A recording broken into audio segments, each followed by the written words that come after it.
So, hey guys, I don't really know what I'm doing, but I'm tired of not being creative, not using my talents to bring my creativity and my inspiration to the world. Creativity truly comes from self-worth.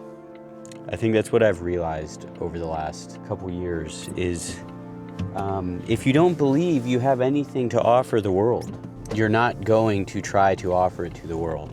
I think everyone has something to offer to the world.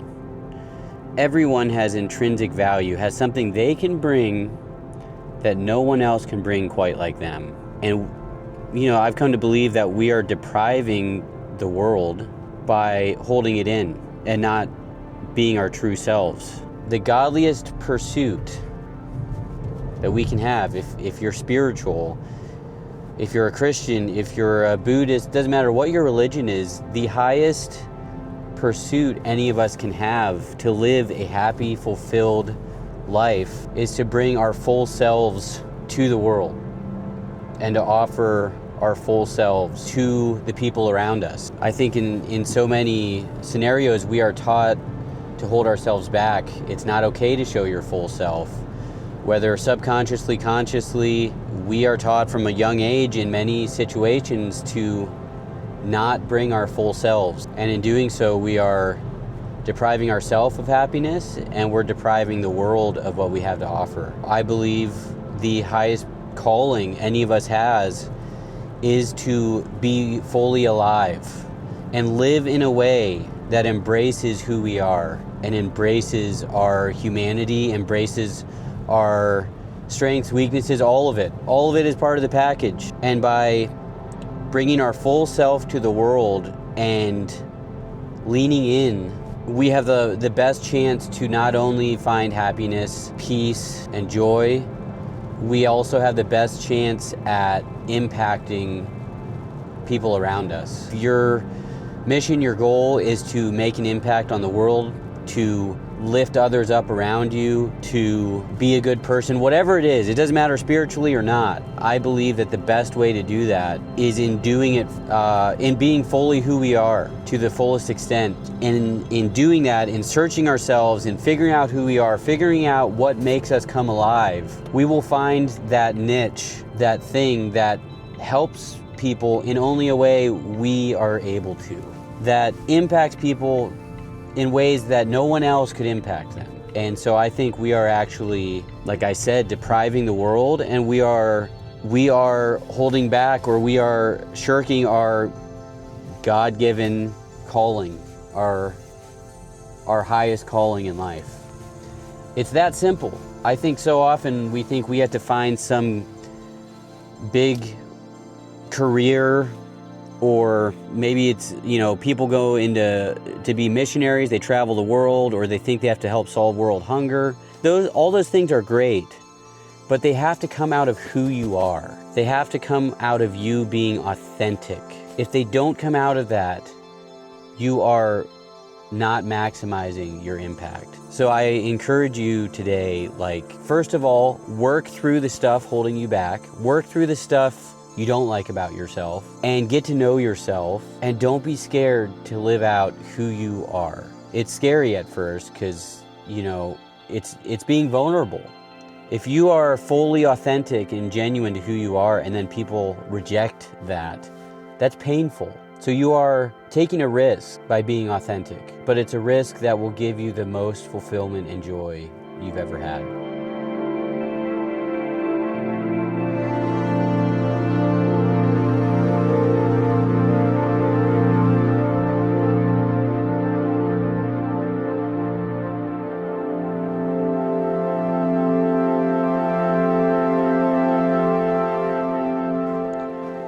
I've been on a journey the last while of trying to find peace, trying to find authenticity, living in the most authentic way, not based on how other people want me to live, not based on how people told me I should live or what's the right way. I had to find it for myself in a way that's authentic to me. And to do so, I went on a pretty crazy journey. I threw away everything I was taught. I didn't want to take how to live, how life should look from someone else. I needed to find it out for me. How does it look for me? And it was daunting to throw away everything you've been taught and be willing to be seen as a heretic, an outcast, is not fun. It's incredibly isolating. It's incredibly daunting. You gotta look at this view.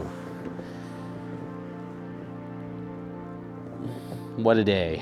Basically what I saw is that the Christianity I was raised in, the way I was raised, it didn't look anything to me like the Bible. It didn't look anything to me like Acts. It didn't look, so it's like, well, if first of all the people that are saying it has to look like this over here, that in a way that it doesn't look at all like the Bible, why should I trust them? Why should I listen to them for what it should look like? And second of all, if this is the only way the world knows that it looks, if this is the only flavor of Christianity that I can find, and it all doesn't seem to add up, well then, is any of it real? Is any of it legit? And so I was like, I gotta figure this out.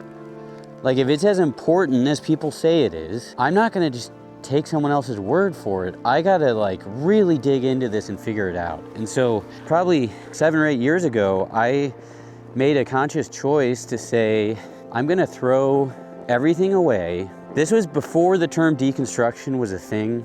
It was before anyone told me anything. This was my own personal, authentic journey. I made a conscious decision to say, I'm gonna start fresh with a new slate. I'm going to pretend I never heard anything about God or spirituality, but I decided I'm going to, start with a fresh slate and observe the world, observe everything around me, observe humanity, and take the observations I have, eliminate as much bias as I can, preconceived ideas and bias, and then decide, okay, here are the facts of what the world looks like, what everyday life looks like, how humans behave and react and interact, and what do I think? What does the data, what does the evidence tell me? And for a long time, I was an atheist based on that info. If you look at the facts, it does not seem that a supernatural being interferes with the goings on Earth. People pretty much indiscriminately suffer and go through terrible things and hard times. The greatest person you know gets cancer and dies at an early age. A teenager gets hit by a car, drunk driver, dies. Had so much potential, so much life. Natural disasters just wipe out swaths of the population totally indiscriminately. Doesn't matter who you are. These are facts. Disease is no respecter of persons. It can happen to anyone at any time, it seems like. And as much as people want to say there's healings and whatever, I have not seen true, actual evidence and proof of healings happen. I have seen people get better. I have seen people get over severe illnesses. Often, it seems like there are times people are like, God healed this person, and then you check out the story a little more, and it just so happened that they also started taking medication right then too. And they fail to mention that. They just want to focus on the fact that God healed them, even though it obviously seemed like medication made a huge difference. And so I became an atheist. I said, there's nothing more here. My goal the entire time was I just wanted to find peace. I just wanted to find what life meant, what was it was about. Because whatever the evangelical church was giving me was not it. I didn't feel peace. I didn't feel true unconditional love for everyone. And in fact, being really involved in the evangelical church oftentimes encouraged you to go other directions, towards tribalism. Kind of like, we have the answers, all these other people don't, so we look down on them and want to help them, you know? Or then if you get into all the political shit going on, once you wrap up politics with religion, it's extremely tribalistic, where we have, our party is right and the other one is wrong. So anyone that believes that is someone I don't need to respect, don't need to love. And people are gonna make many comments about this, but it's how I feel. And so if anything, the church was consistently pushing me towards something that didn't look like unconditional, pure love. And so I kind of gave up on that being a tenet of life. I mean, I never stopped trying to unconditionally love people, but I gave up on that being any kind of an answer, or because I didn't see it. I didn't see it in the circles I was in. It was more, if you line up in this box, if you fit in our behaviors, our little box we've created, then come on in, we'll love you, we'll serve you, we'll do anything for you. But if you don't fit in this little box we've created, we can't really associate with you too much. We'll serve you, but it's to try to get you to come over to our little box. We'll love you, but it's to try to get you inside of our box. And if you're not willing to come inside of our box, we'll try and try until we realize you're not coming inside of our box. And then we can't accept you anymore. We can't have anything to do with you anymore. Now, does that sound like unconditional love? Christians can say whatever they want, but that is what I've seen and experienced. They can say, oh, I don't do that. But it is the general idea of the current iteration of church. We need you to come fit inside this box, and ultimately, if I try and try to get you to come over to our box and you don't come over, then I'm done with you.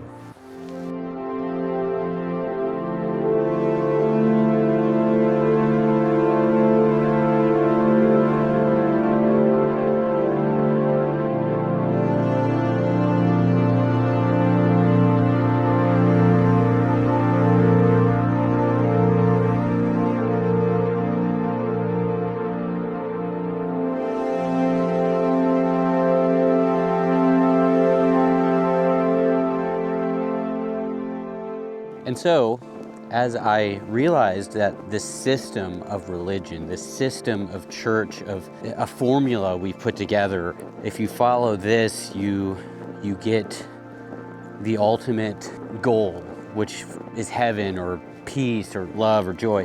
When I realized that these walls, the system was actually often pushing me towards the antithesis of the principles we were supposed to be about, I found myself slowly starting to take off the guardrails and go outside the boxes, because the boxes were not getting me what we were supposed to have. They weren't allowing me to love people in the way that I wanted to love. It's hard to put into words, but I decided to stop living inside a box and to just live purely from my heart, my instinct, what my senses were telling me, eyes, ears, nose. We were taught at an early age to stop trusting those things, to stop trusting the voice on the inside, to stop trusting our instinct, to stop trusting what we feel, because those lead us to places outside the box. When we follow those things, it can make people uncomfortable because we're not fitting in their little system, in their little box, and they can't control us anymore. But the funny thing that happened is, as I let go of religion, I let go of these boxes I was taught to stay inside, and I just started going towards anything that was giving me peace, anything that gave me, where I just felt in my heart that this was the right thing to do. I found myself going out in nature like this and just walking and thinking. I found myself searching myself, like really processing who I am. Why do I do the things I do? Why am I the way I am? Why do I have these annoying little weaknesses and problems? And I just really started working on myself. I started trying to figure myself out. And like I said, I found myself almost every day just coming out in nature. And as I did that, I started finding more and more peace. I started working through things. I started growing. I wasn't just praying that God would magically make me a better person. I wasn't putting up with problems, because as long as I go to church every Sunday and check all the boxes and fit in the box, all me being an asshole, me being a bad person at times doesn't matter, right? Because I'm checking the boxes. No, I wasn't okay with that. I just purely was introspective and tried to work on myself. And as I did that, all of a sudden I found myself letting go of so many hang-ups that I had. And as I kept working, I found myself like understanding other people a lot better and not letting them bother me so much. And I started like being able to put aside bad attitudes towards people and realize, they're probably having a bad day. They're probably going through a lot right now. I don't need to come against them right now because they were a jerk at the grocery store. And it just naturally, organically, I don't know how to describe it, I felt love start to flow through me much more easily. Now, I'm far from perfect. I still have many bad days. Not saying I have it all figured out, but in letting go of the boxes and the walls, I stopped caring if other people fit inside of them or not, and just loving them for exactly who they are and where they're at. I didn't have to try to convince them to come inside my box or to fit in my system, or that their system is wrong. I could just purely and unconditionally love. It's been transformative for me. It's been life-changing. So where am I going with all this? I don't know. I have a lot of things to say. I have a lot of things to talk about. I'm a verbal processor. This is how I process. And so I have found so much peace, love, joy in my life, fulfillment, and I'm still constantly on the search to find more peace and more fulfillment, to find better, more pure ways to love other people. It's a constant journey. But as I do that, I don't know, I just felt like I should start talking to you guys about it. Start letting other people in on my journey. And in doing so, I hope that you learn a lot about yourself. I hope that it opens you up in your journey. I think we can all learn from each other. So what is this? I don't know. It's a journey. It's openly sharing a journey and inviting you guys along. And I want to learn from you guys too. I think that's the story of humanity, right? Like I said at the very beginning, we all bring ourselves to the table, and we're all in this together. This thing we're trying to figure out. What is this? What is this thing? What is this world? What is this life? What does it mean? How do we leave it a better place than we found it? That's a big North Star for me. How do we maximize the impact of our life? How do we love the most purely all people? That's the journey I'm on. And so, I don't know, felt like a lot of rambling, but you're welcome to come on the journey. I'm just gonna keep posting. I don't know if anyone will watch. I don't know if it'll go anywhere. I love to be a part of your journey too. So if you want, you can comment, you can, whatever you want to do.